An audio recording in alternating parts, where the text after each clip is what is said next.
Okay, we are live.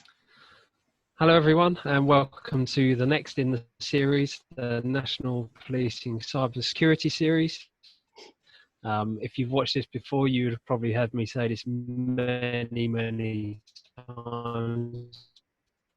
We're going to have to wait for about 60 seconds or so just for everyone that was. Once those numbers come up, then we'll get the session started. So again, just for those that are logging in now, we're just waiting for the Zoom platform to bring everyone across. Once we have the numbers stabilized to where we think we got everyone across, then we'll start. So like I say, we have a few hundred people logged in today, so it might take a bit of time. So you're just going to hear me say the same thing over and over and over again for the first minute or so, I'm afraid. So again, for everyone that has just logged in, we're just waiting for the platform to bring everyone across, and then we'll start the session. And I think actually we could probably start fairly soon. Numbers seem to be leveling off a little bit. If there is anyone joining late, they'll be able to see a little introduction in the sidebar, which we'll run through in a moment. So as I said, we'll get started now. So welcome again to the next in the National Policing Cybersecurity series. Have a real fascinating one today, which I'm sure is the reason why you've all logged in anyway, so you don't need me to tell you about it. But we want this to be as interactive as possible, so we want you to get involved in this session as well. So you actually have some options during this webinar to do that. So for those of you that haven't used Zoom before, been on one of these, if you have a look down the bottom of your screen, you'll see you have two options. You have a Q&A box and a chat box. So if you have any questions for Mike, then please enter them into the Q&A box. If you see a question in there that you like and that you'd like to be asked, you can also vote it and click on the thumbs up button. And the more votes a question gets, the higher up the list it goes. And obviously, the more chance there is of that question being asked. Now, bearing in mind the nature of the talk today, the questions might be asked, but they may not all be able to be answered. But we'll try our best, and we'll try and get as much out of Mike as we can. So if you open up the chat box as well now, you should see an introduction down the side from ourselves and giving you a little bit of information about today's session. Again, please feel free to get involved. You can, if you type into that box down the bottom there, you can see you can send the message to all the panelists. So either Mike himself or to us behind the scenes about the series, or you can send something to all panelists and attendees. So again, please get involved as much as you possibly can. However, please remember that this is a policing event, and as you can see by the top of the screen, we are recording it. So as I say every time, the general rule of the internet is that if you don't want something recorded on there forever, then don't put it on there in the first place. So with that, I will hand you over. I will hand you over to Mike Jones. Thanks, Richard. Let me get the slides up here for a second.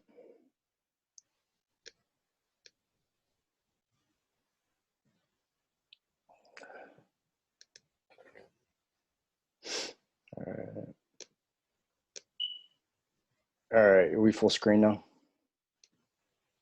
Yes, we are, yes. Okay. For those of you who don't know, my name is Mike Jones. I'm from the States. I have a pretty broad background when it comes to security and to anti-security. Played both sides of the fence sometimes at the same time. The photo at the opening slide is from my time in the military when I served during the Gulf War. I did naval intelligence, and I'll get into a little bit more of that later on during my story. So 2016 really was the come to Jesus meeting with the FBI. I woke up on March 15th of 2016 to this headline in the International Business Times out of London. Kind of shocked me, shocked my family. Wasn't really prepared for it. Leading up to this article, the NBC News affiliate in Houston did a story about my leaving Anonymous.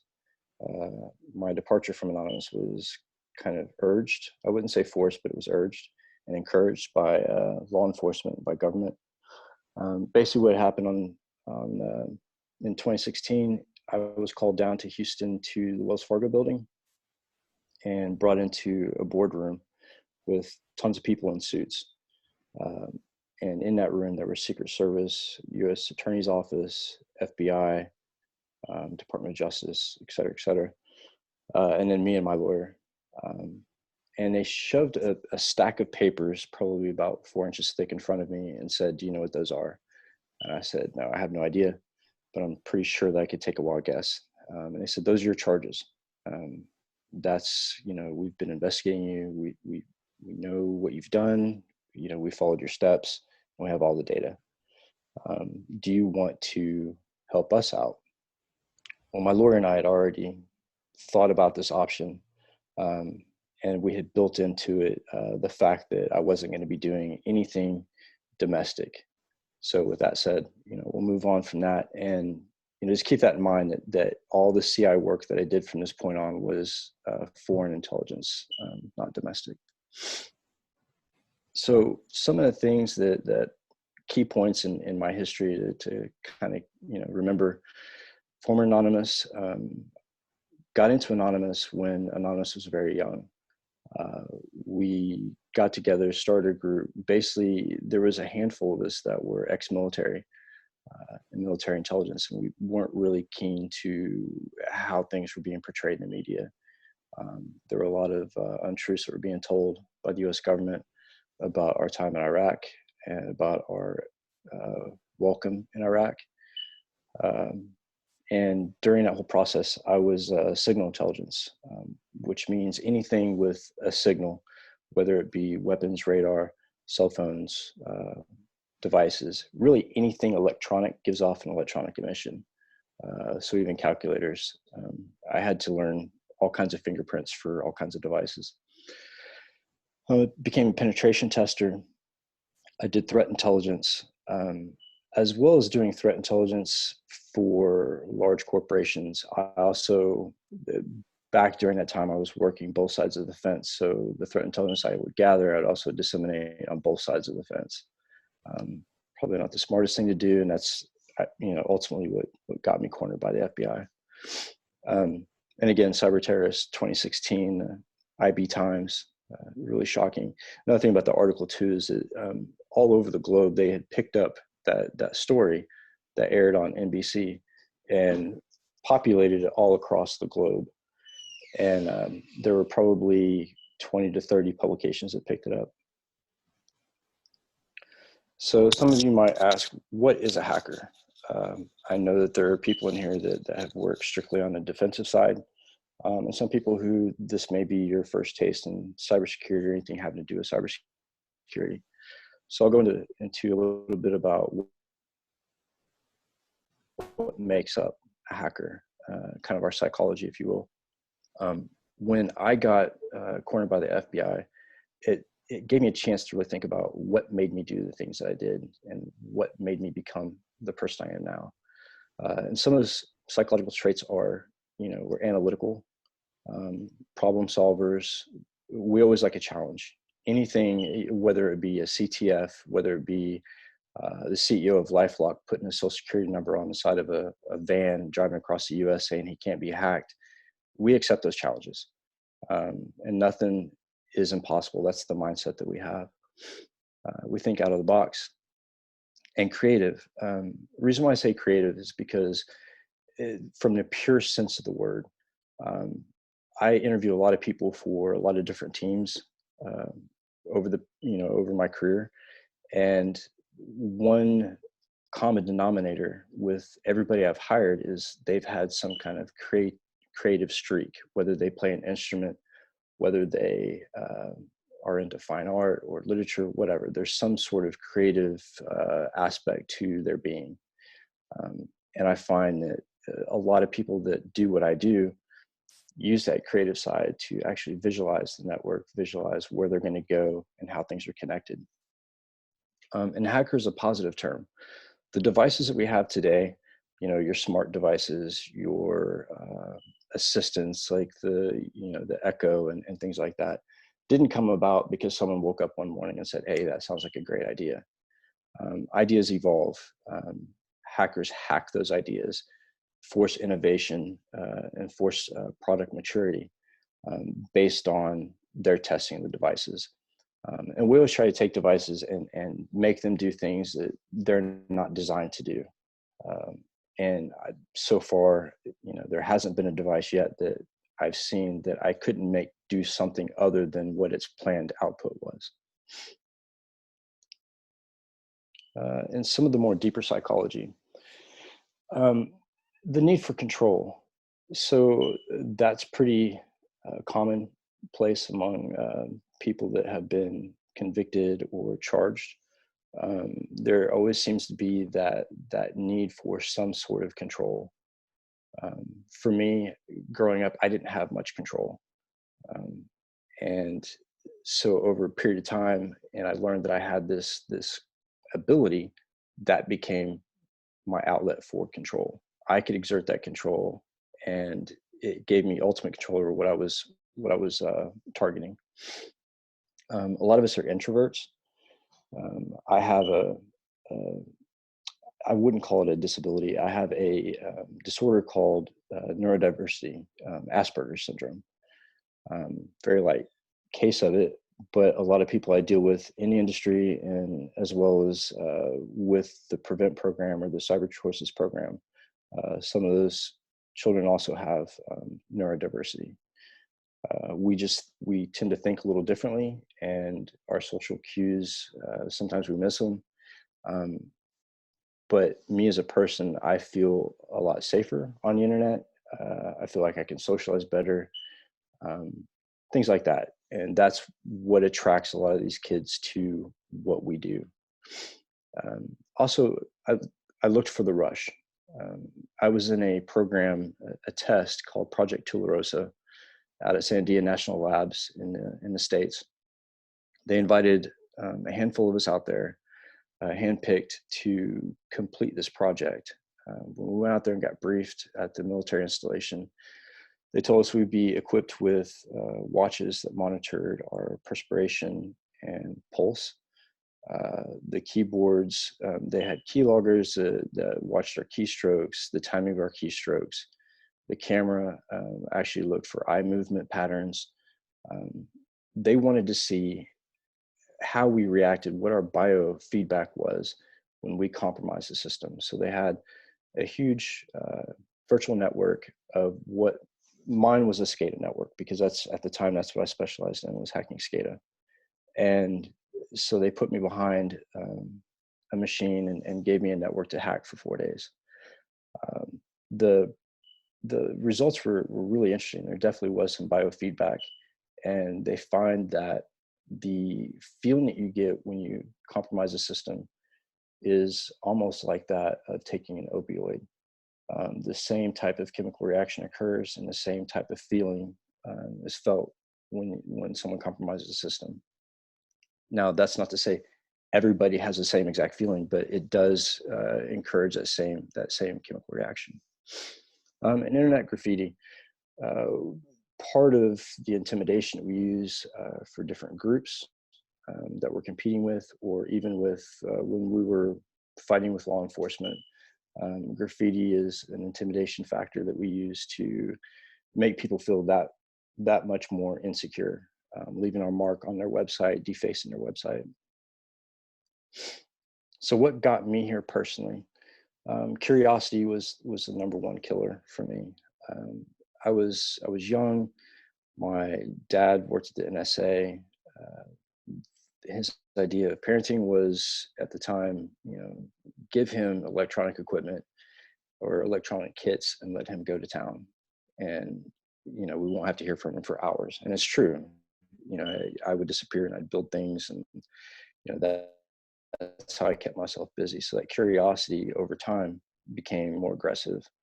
The natural ability was always there, and people ask me, how did you get to where you're at? How did you learn the things you learn? And to be honest with you, I don't know.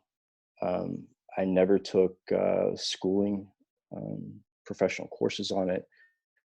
I never sat through a boot camp for a certification. I challenged most of my certs. Um, I think inherently it just resides in some people, and it's an untapped talent that, you know, some of these kids get behind some of these gaming consoles and realize, you know, hey, I can mod a character. I can also hack servers. Um, and there's a it's a little bit more complex of a transition, but the transition is definitely there. I was defiant, like most teenagers, but with me, I was a little bit more defiant because I knew I had that natural ability. Um, I was an outlier in school. I had lots of friends, but I didn't have close friends. I had people I would say hello to passing by, but I didn't have people who I spent time with. Um, and a lot of that has to do with my social inadequacy. Um, I was also part of the Department of Defense, like we spoke earlier, and they helped to hone some of the skills that I had with electronic intelligence. Uh, they showed me some tools and some theories that really helped sharpen my game. And then money was a big motivation. Everybody has to be able to survive, and there was money to be made. So, you know, why not use that natural ability, right? Some of the things I did within Anonymous, RATs, the remote access tools, database theft, doxing, VoIP interception. VoIP interception is one of the things that I specialized in. There wasn't really any kind of voice architecture that could keep me out or keep me from intercepting the conversations. And I found that because I was working for a voice over IP security provider. And when I went out to do the pen test on some of these companies, I realized that with voice, quality of services is key. If you don't have the quality of service, then deployment is useless. So a lot of these companies, majority of the companies, let's say 99% of them, didn't deploy cryptography on their voice networks. And some of them didn't even enable the security module within Cisco. So that left the communications completely wide open. I found ways to break 802.1x, port authentication. Really, there was nothing that we couldn't do with VoIP. We actually did a demo for the Secret Service where we learned that the Cisco 7960 phones, all of the keystrokes we found were HTTP request. So I could remotely activate the mic on a phone if I could locate it anywhere in the world and listen to what's going on in the room. So as you can imagine, the Secret Service is really interested in that remote tapping capability. And there's a lot of other things you can do with the Cisco phones. Corporate espionage, that was another part of my background that looking back, I'm not very proud of, but you know, everything leads to where I'm at today. Corporate espionage, I did work for a financial institution, during Occupy Wall Street, and was leaking security information and fraudulent transactions to Anonymous during Occupy Wall Street. That was one of the things that really motivated law enforcement to pursue. Government disruption, we did help during Arab Spring as a group. We also helped other countries, civilians in other countries that were being marginalized, and also wars against humanity, or crimes against humanity as far as human treatment and inhumane treatment. We became pretty much like the Robin Hood on the internet. SCADA, I've also, I've already mentioned SCADA, how that was one of my specialties. I also went out to Idaho National Labs for, they call them red team, blue team symposiums. Basically, you split up into teams and fight to protect SCADA systems. And somehow I was ended up on the red team. And physical attacks. I still engineer physical attacks. When I say physical, I mean like hardware, like dropping of a USB in a common area, stuff like that. Finding new ways to manipulate the human psyche to, commit physical attacks on their own with my motivation to help in training scenarios. Because people are the least resistive conduit when it comes to internet breaches. So what was my life like in Anon? Uh, to put it bluntly, it was really scary. That's a short version. Long version, I had people in suits showing up to my work, showing up to my home, sitting out front of my house, inviting me to lunch. Um, and they were always trying to gain information on other individuals as well. Some of those individuals ended up doing prison time. Barrett Brown was one of those key players who went down for being the voice of Anonymous, and he and I were colleagues. And the investigator from the FBI that brought him down was also the one that was doing my investigation. And luckily, I was able to work out a deal with the FBI. Barrett, I spoke to him not too long ago. He's doing a lot better. He's doing some positive things with his life now. But it did take a toll on people. Some of the people that were arrested within Anonymous, like Sabu, turned confidential informant against people in Anonymous, and that built up a level of paranoia within the group because we didn't know who to trust, and we knew that there were plants from the FBI, from military intelligence organizations, from various other organizations inside Anonymous trying to disrupt our operations. Mike, Part of the thing, yeah. so we've just had a few questions on Sure. stuff that you've covered so far. Sure. Whether you'd be able to answer these ones Absolutely. or not, we'll see. So the top voted one actually is, did you find Anonymous or did they find you? We found each other. It was kind of an idea that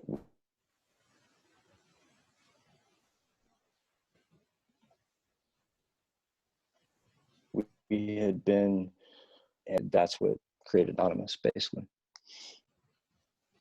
And one previously about how hackers are, or how they become, how you identify hackers. In your opinion, do you think that the majority of hackers could be on the autistic spectrum, or have had some sort of adverse childhood experiences or stuff like that?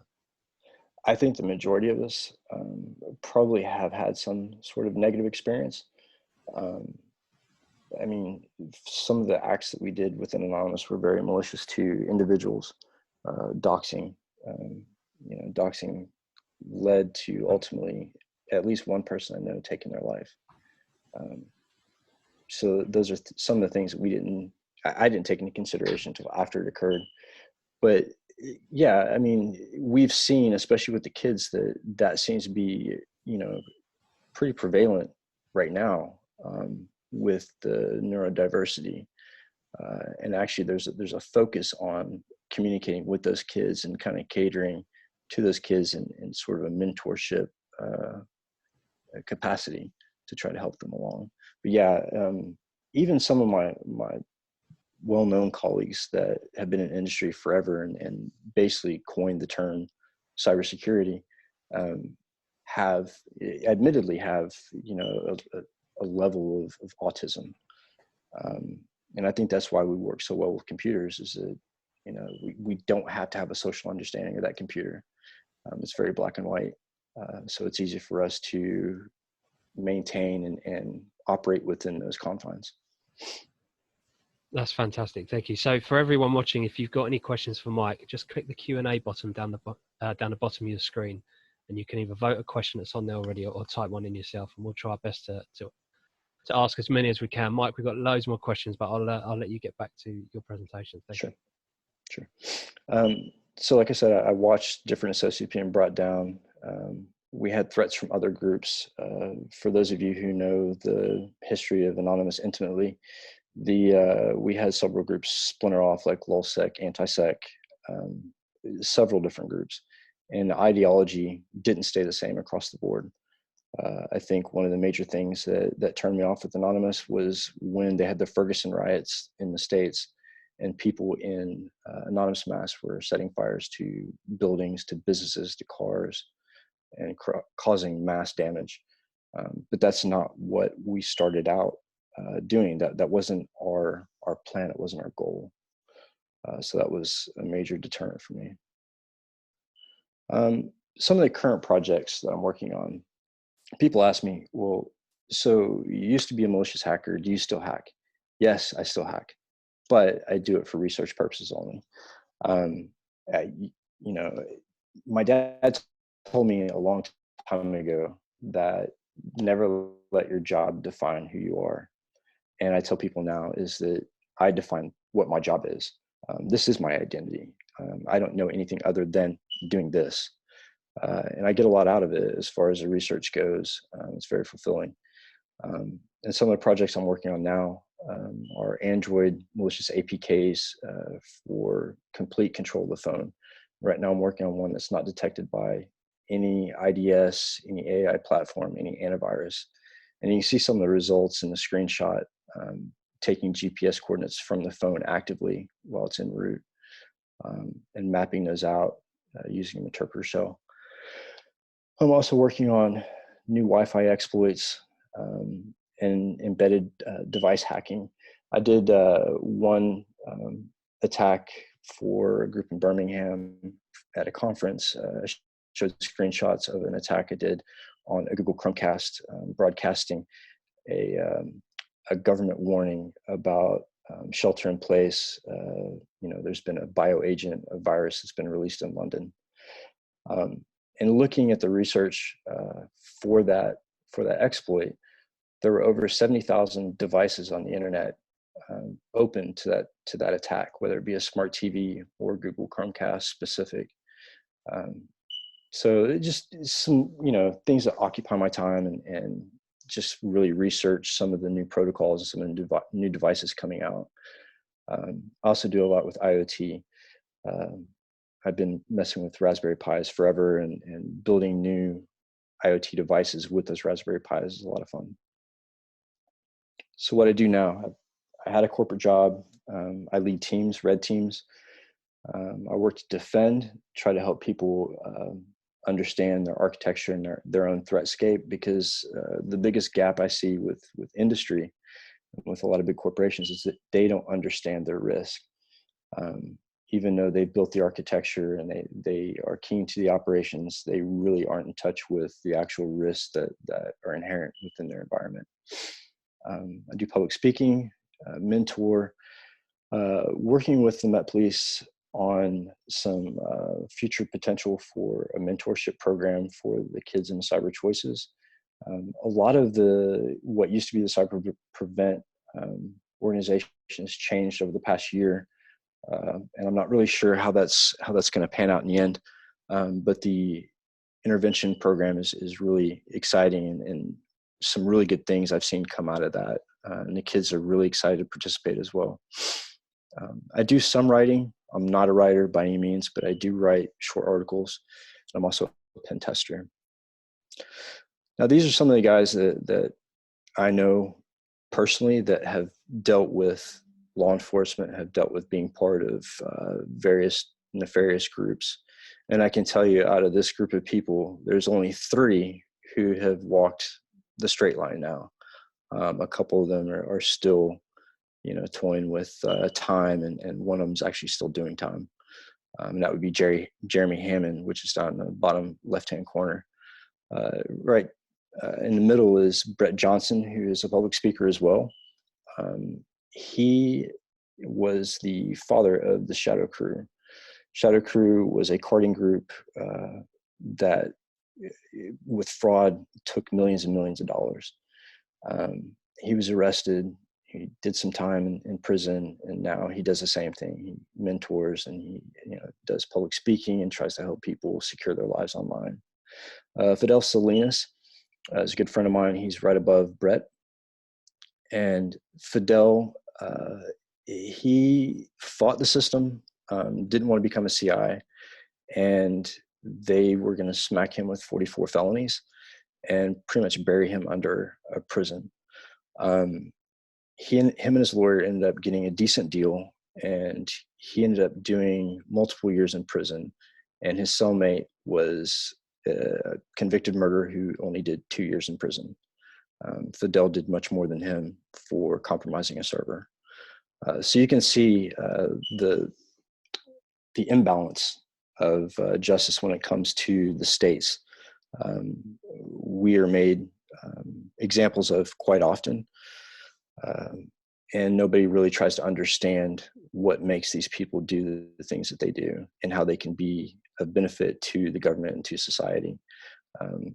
The UK is really on the leading edge of turning that around and using some of these people to defend the country instead of chasing them into dark holes. And up in the top left-hand corner, of course, is Barrett Brown. He's still an author. He does a lot of speaking and book writing, trying to turn his life around. He's actually doing really well. Is there any questions? Let's open this up to, I'd like this to be more of a dialogue. So any questions, no matter what they are, I'll let you know if I can answer them or not, but let's open up the floor to discussion. Yeah, we have absolutely, unsurprisingly, absolutely loads of questions coming in and voted on. So the top voted one at the moment is, in your opinion, how ethical is Anonymous and their practices associated with their hacktivism? And has this changed over time? Okay, yeah, that's a very broad question. But so the first part of it, how ethical is Anonymous? And Anonymous can't be termed ethical or unethical because it's an ideology, it's an idea. Now the people in the group, some of the operations are very unethical. That ideology has changed over the years. And I think that now we're starting to slowly see that they're getting back in touch with the hacktivism side instead of the doxing and internet terrorism that they used to carry out. But there, some of the old operations I do believe strongly in. I believed in helping out the people during Arab Spring. I believed in getting communication out of Iran when their regime locked down communications and was very oppressive. Those operations I believe in completely. Now, however, there are bad apples in every group. And the bad thing about Anonymous is I can launch an operation and put it under the auspice of Anonymous and nobody can argue that. So there are other people out there carrying out operations that the majority of Anonymous probably don't agree with, but they're doing it under the Anonymous banner. They're no different than, when it comes to that mindset, they're no different than any other terrorist organization taking claim for different operations to create fear. But like I said, there's always bad people in every group.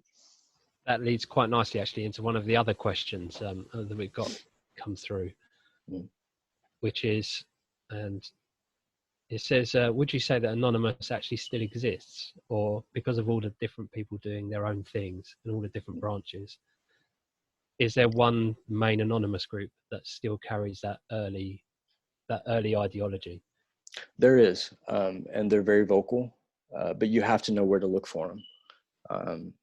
Because of the infiltration by government and by law enforcement, some of the communications have gone to other channels. But they're still very active in work against other governments. I know they put out a video at the onset of the lockdown in China, a blanket message to the government in China, basically saying, we have video of what's really going on, and we're going to disclose it to the world if you don't change, what's going on. And there were some pretty horrific videos of the lockdown and how they were achieving the lockdown in China. But they're definitely still active. But I would say don't go looking for them unless you want to open up yourself to a certain level of risk. So maybe then we shouldn't answer the next one in what are some of the big other groups out there at the moment? I've been focusing most of my attention on the APT groups, especially during the beginning of the pandemic. You start to see a lot more action from specific APT groups in tandem with the pandemic. And everybody knows that any natural disaster or any kind of global emergency, hackers are going to play on people's emotions. And APTs are usually really quick to the batter's plate to tee off, because they have the most knowledge and they have the most resources and assets. So So do you think that people maybe from your kind of background that have gone on to the cybercrime side are better to deal with, that sort of thing, that Yeah, experience? I believe so. I believe that, you know, people with my background, we have a unique view of the world and a view of cybersecurity and what goes on behind, you know, the shots being called. Um, More so than somebody who sat for, you know, a 2-hour exam, or someone who has not been exposed to that part of the internet. Usually we're brought in to kind of be like the guide through the darker side for law enforcement. And, you know, we're kind of siloed off in that aspect. We don't get involved in the operation, but we help them navigate to areas they need to be.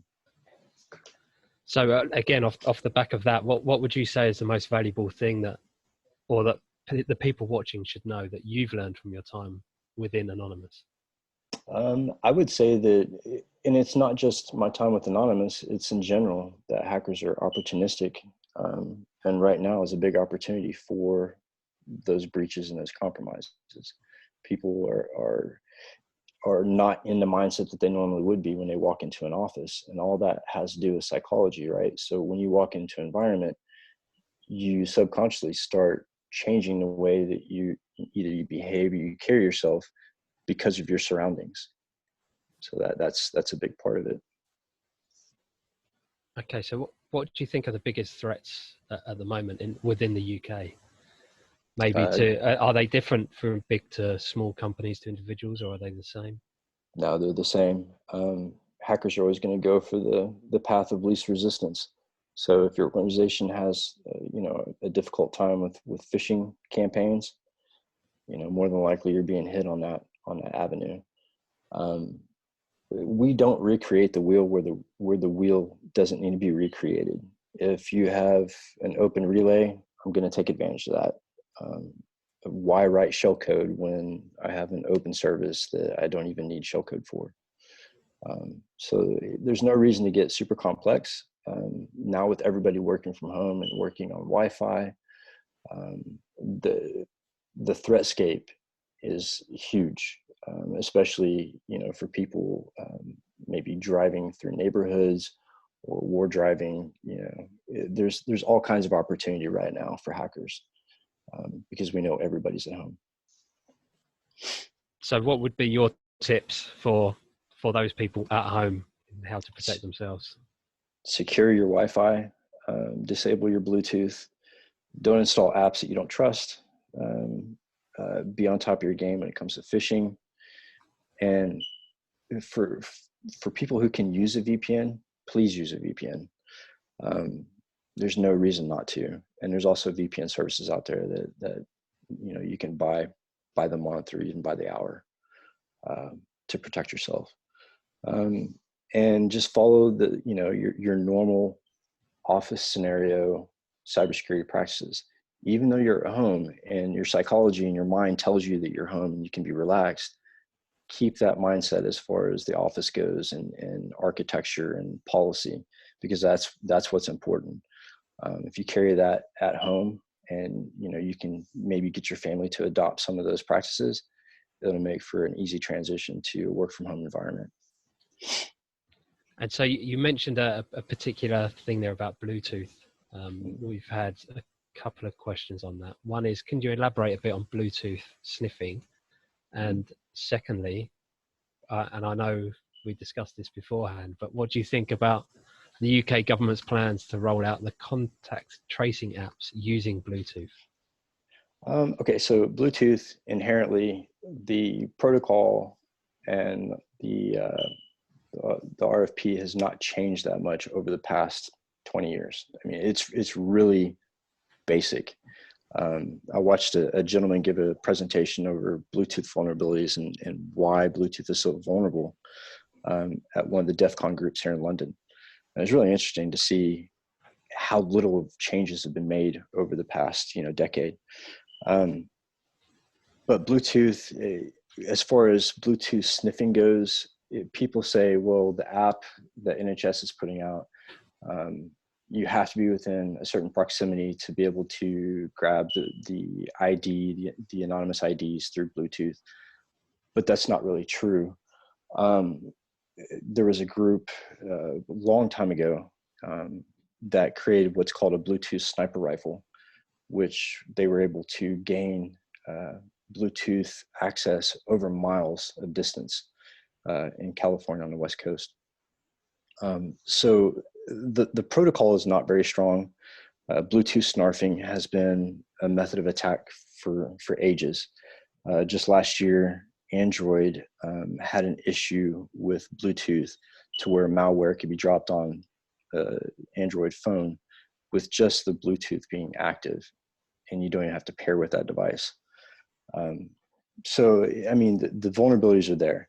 Now with the NHS tracking app, there are a few things with the app that I don't agree with, and I really don't agree with the way that it was presented to the public.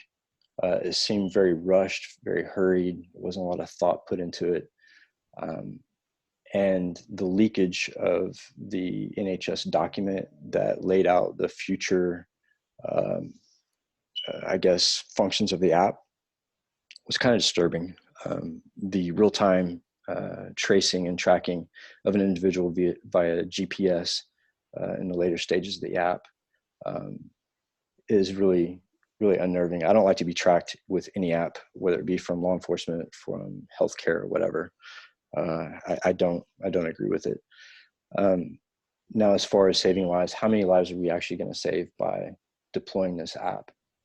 If we really want to, and this was my argument with the app before, if we really want to focus on saving lives, let's worry about the people that are most vulnerable, right? So if we look at the people most vulnerable, how many of those 70-year-old plus do you think are going to download that app into their phone and know how to use it? Very few. And children, I would not put that app on a child's phone. So really, if we're talking about saving lives, how many of these lives are we saving? Really, the only people that are going to be using it are probably 30 to 40 somethings with a curiosity of how the app works. I don't think anybody is sold on the idea that it's actually going to save lives. And as far as like the future roadmap being leaked, I'll just say this about the app, and I'll be quiet about the app. If they can't protect their own future roadmap and sensitive documents for the app on their Google account, then I don't necessarily trust them being on my mobile device reporting any data back to any server. So that's it. Okay. So in terms of things like these apps and software and stuff like that, how easy is it for you to discover new exploits on them? Oh, it's very easy. I don't have to discover new exploits. I can get a copy of the app and embed my own code into it and push it out with APKs. That's kind of what I'm doing now with Android apps, looking at different ways to inject code into legitimate apps and make them undetectable through antivirus and AI. So just for everyone watching, we've got absolutely loads of questions. So if you go on there, have a look through the questions that are already on there. If you want one answered, give it a thumbs up, vote on it, and it will push it further up the list. Because there are so many on there, unsurprisingly. I doubt if we've got enough time left in the day to get through them all. So I'm going to switch to actually asking some questions about your time within Anonymous. Sure. We'll see how many we can get out of you from that. I doubt any of this first one, but did you, and are you willing to say whether you took part in any major attacks that Anonymous were famous for? Yes, I did. And that's one of the main reasons why I went under investigation. I can't say which ones they were, but I can tell you they were early on. So, and at one stage, in your hacking, I'm going to read this question out how it's typed. In your hacking career, your personality was shifted from corporate espionage to helping the Arab Spring. What motivated that switch?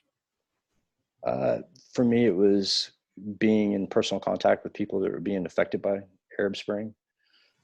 Same thing with the communication out of Iran. I know that as a hacker in the States, we wouldn't have tolerated a government treating us like that. So I was just trying to help the people that were under that impression, that oppression, find some kind of relief and some freedom.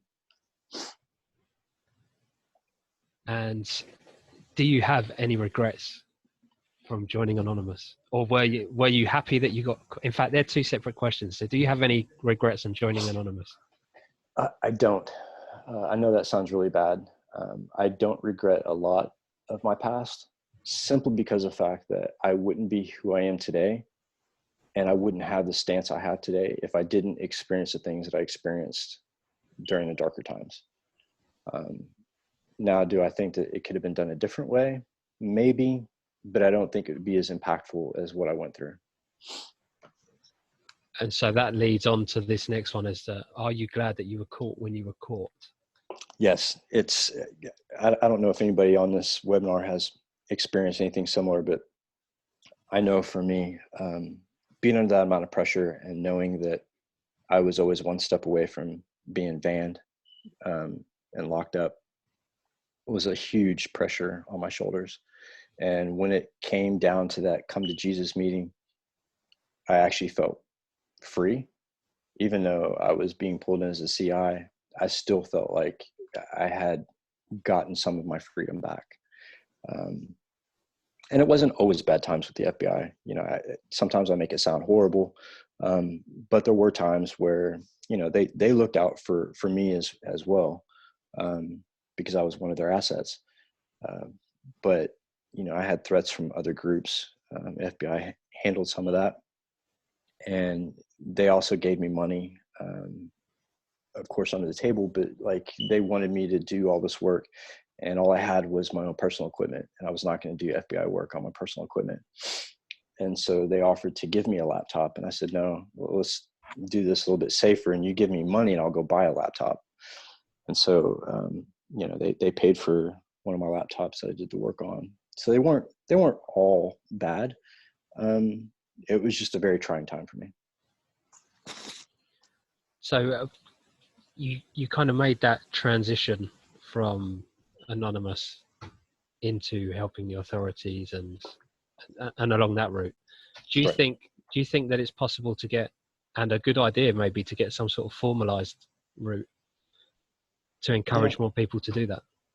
Yeah, I think, the more formalized route is always more effective, but I think you have to have a number of people who have been down the bad path in order to emphasize how important it is to make the right choices. You can make the same choices that I made and get involved with different groups that are legal, that still help other people. You don't have to go out and cause chaos or take down, Sony's PlayStation Network for a month on Christmas Day in order to get your point across. There are other avenues and other methods to do that. But for the kids that are, interested in becoming, what Hollywood deems a hacker, there are legal ways to do it, and are, legitimate opportunities for employment. And they focus on that in the Cyber Choices program, kind of introducing these kids to industry. And some of these kids are way beyond your entry level cybersecurity analyst or pen tester. But they really put those kids to work, and there's a lot of good benefit from it. But yeah, there's always multiple paths to the end goal. I was always a kid in school who didn't show my work in math, so I always took my own route. I don't encourage any kids to do what I did. Learn from my mistakes and choose a different path. And I know that you've done quite a bit of work with the Cyber Choices, which if anyone doesn't know, it's about identifying those kids that are on that path, on maybe the wrong path, and then trying to divert them onto the right path.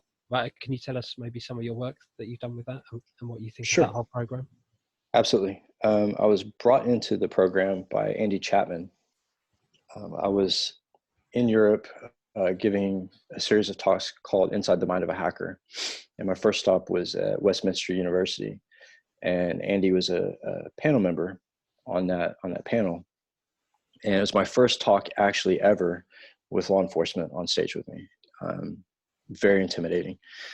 But we became really good friends, and he brought me into the Met Police, introduced me to some people, and I got involved with the intervention workshop, where they brought the kids in for the weekend, and had different people talking to them, had a capture the flag exercise, got to really know the kids, and there's so many pieces to that puzzle that are easy to fill to help these kids. One is, it's sad the amount of people that can tell you what the CMA is.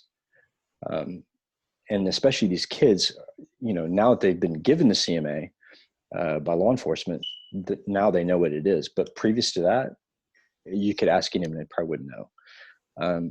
I went to give a talk in Scotland, in Glasgow, and I was at a university, and the professor for the cybersecurity coursework was on the panel as well. And when me and law enforcement started talking about the CMA and different aspects of CMA, the instructor actually asked me, what does a CMA stand for? What is a CMA? And I thought, wow, we're at a collegiate level, and even the lecturer doesn't know what the CMA is.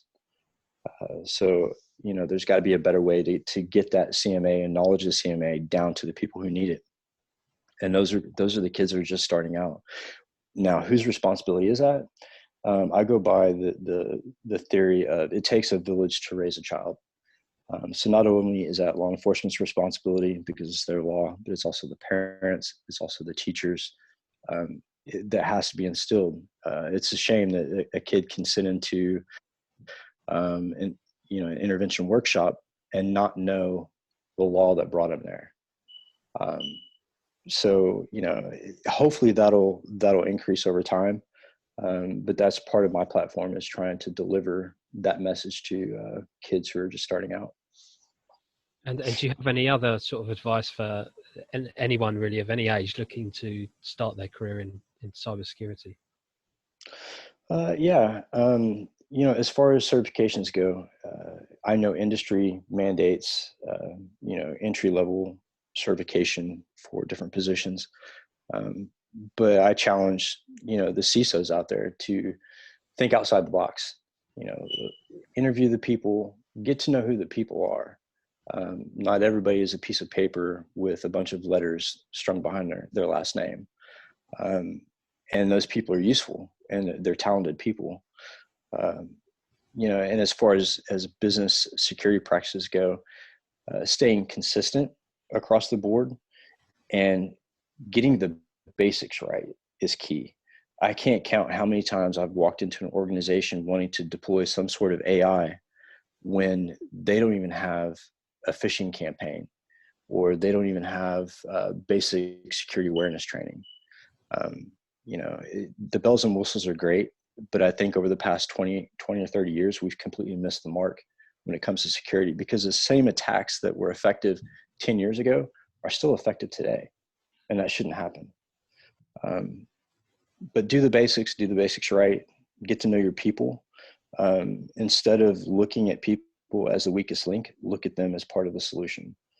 I found out that working in security in different organizations, if I went to people after a phishing campaign, instead of pointing fingers at people who failed the test, instead of that, and making them pretty much embarrassed, bringing them into the fold and showing them how the campaigns ran, giving them intimate knowledge on, what a phishing email looks like, and really getting down and dirty with those individuals and getting to know the individuals on a personal level makes for a much easier transition to a secure environment. Security can't work in a silo, and they can't be the end all be all. So in regards to that, one of the top questions is actually, what is the easiest method that you've used to extract information from someone online? Is that, as you say, going through the staff, or?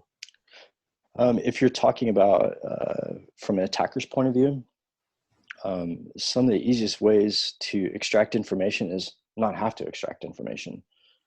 most businesses do a pretty good job of their own on putting their sensitive information out on the internet, whether it be through job postings and they go into detail about which operating system the position's for, what firmware level, or what app version.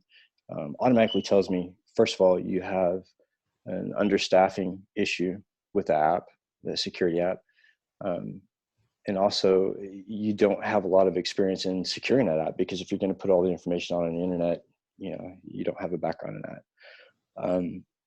And then there's tons of directories that are leaked to the internet. But really, when you deal with people, what I found most effective in any situation I've ever been in, whether it be a physical engagement or whether it be on the internet, remote, is that if you're kind to the person on the other end, there's not a whole lot you can't get out of people. And the big joke is in the industry, a candy bar will get you anybody's password. So, if you treat people with respect and you're kind to people and you can figure out a way to be somehow personable, you can pretty much get what you want. That's great. Again, amazing. Thank you. So we've got a few minutes left. So I'm just going to literally run down from the top of the list of the ones that we haven't asked.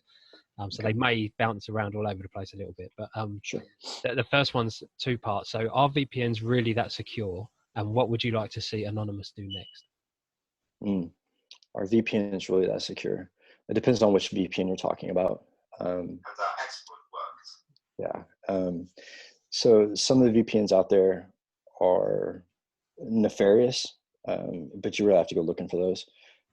And a VPN, really, when you talk about the technology itself, VPN is only as good as its implementation, right? So the way it works, the way it exchanges keys, the architecture it sits on, the vulnerabilities within the architecture, all play into our VPNs really that secure. And my answer, the dumbed down answer would be, any VPN is better than no VPN. And that goes with encryption as well. If you have the capability of doing it, do it. And what would I like to see Anonymous doing next? That's a good question. I don't know. I haven't really focused a lot of thought on the future of Anonymous, mainly because I'm not part of that future. Would part of me want to see them actually be effective in taking down some, tyrannical regime? Absolutely. We were more effective at turning in pedophiles and terrorists than the U.S. government was. And sometimes it takes people with that know-how to really make, a change or make an effect. I like to see them do more of that, more work for good, maybe team up with law enforcement, even though I know that probably would never happen. They can be effective allies when it comes to fighting different types of cybercrime. So actually, off the back of that, then, do you see there being a lot more that that sort of joint up work with law enforcement could do? I don't, simply because of the fact that a lot of the major players within Anonymous were stateside, and the environment between law enforcement and hacktivism is not conducive for any kind of joint operation right now. And I'm not sure that will ever change, strictly because of the way that the government approaches people like us. And finally, which will unfortunately probably have to be the last one, but it's a nice short answer from you. Mm-hmm. One word on your opinion of Huawei. No way. That's my response. No way. There we go. Okay, that's absolutely fantastic. So our time's almost about up. So I'm going to try and turn my video back on. I've left it off because I've been having connection issues. So hopefully I don't ruin everything again. But yeah, a massive thank you to Mike for spending his time today talking to us and to all of you. Once this session does end in a few minutes, you'll be requested to fill in some feedback.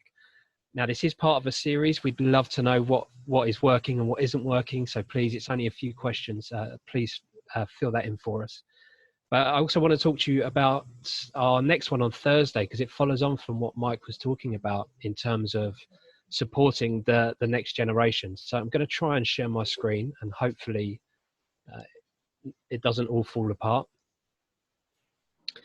So you can follow us and the National Policing series either on Cyber Griffin's LinkedIn page, where we'll be posting the link to where you can get the tickets from for the next one. But if you want to have a look at the whole series and have a look at more in depth, then just go onto the Eventbrite page, and in this search, just type in National Policing. That will bring up, for some reason, a mixture of dates. So we can see the next one here. This is our logo. So just click onto that. That should take you through to the description, where you can scroll down. You select National Policing Protect Network, and that will give you a chronological list of all the upcoming events. So you can see our next one is on Thursday at 2 o'clock, and we're actually talking to students on the Cyber First scheme. We're bringing that to you in combination with Cyber First, Tesco, and Sygenta. We're going to have Dr. Jessica Parker on that, chairing that session. So it should be real interesting session yet again. So yeah, go on to Eventbrite, book your place on there, and hopefully we'll see you on Thursday. But for now, again, I want to say a massive thank you to Mike Jones for joining us, and all of you for logging on as well. And I hope to see you all at the next one. Thanks a lot. Take care. Bye. Thank you. Thank you.